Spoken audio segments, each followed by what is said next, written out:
بعد از تولد خواهش‌های جنسی عموماً در زن گم می‌شود баъзан вақт. این یک چند سبب‌ها دارد. اولین سببش البته که نامنتظم شدن کار گرمان‌ها. وقتی که فرزند تولد شد، کار گرمان‌های زن نامنتظم میشد، تا جابجا شدن وقت میبرد و یک مدت این زن خواهش‌های جنسی، خواهش‌های همخوابگیش عموماً گم میشد. در این حالت به خود وقت دادن در کار تا اون کار گرمان‌ها جابجا شود، باز خواهش پیدا میشود. دوم، اگر که این فرزندی اول باشد، بسیار وقت هم خزان‌ها به همین حالت دچار میشوند، چون که وقتی که فرزند یکم تولد میشد، در گرد این مادر جوان به حد مصلحت‌چی‌ها زیادند. همیشه میگن خیلی نکن کودکای، خیلی نقب، این خیلی کن، یعنی حد زیاد که از هر طرف این مادر رو توصیه میدهند، کنترل میکنند. از همین سبب این یک گویم که مسئولیت کلان بر دوش این مادر جوان میآید و به جای اینکه دستگیری کنند، دلتیی کنند، تسلط که تو مادر خوب میشوی، تو مادر خوب هستی، هیچ گپ نیست، این حالت میگذرد. نبرات در این زن بسیارتر مسئولیت میمونن، اراد میگیرن که تو این خیلی نکردی، تو اون فلانی کلینی من این خیلی میکرد، تو نمیتونی، سری کودک کشتن نمیتونن، که زیاد بالاش فشار میبیارن. از همین حساب این زن دیگر گویم همین انرژیش تمام میشود.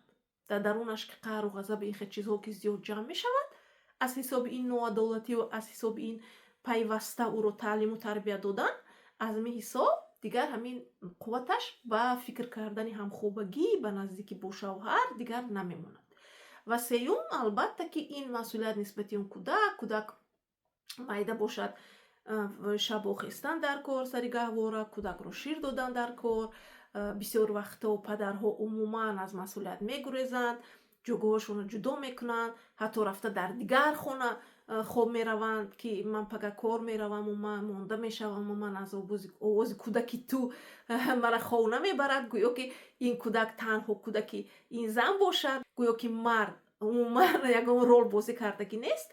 در تولد شدن این فرزند میگن از آواز کودکی تو بیزار کرد، کودکی تو هم خیلی میگن و یک سبب خیلی کلان است که این زن دیگر گویم خواهش‌های جنسیش گم میشد، خواهش‌های همخوابگی کردن گم میشود.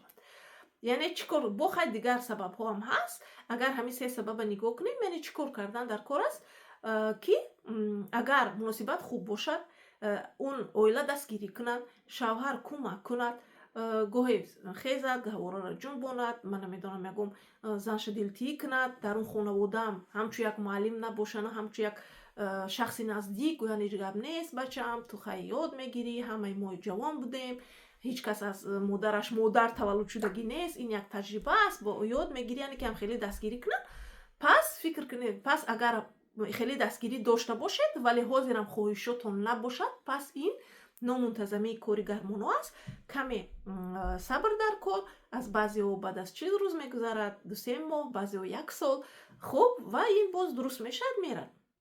ولی اگر این خیلی حالتی گویم که بود هوای اون خونه که نارام باشد، همیشه تحت این چیزها قرار دارید، این همه گویم که نظارت ها و این چیزها، صحبت کنید آرامانه با دیگر. البته که میفهمم که آرامانه صحبت کردن نمیشد، کوشش کنید که وقت گذارید، کوشش کنید که شوهرم یعنی از شوهر دور نشوید، با شوهر نزدیک شوید.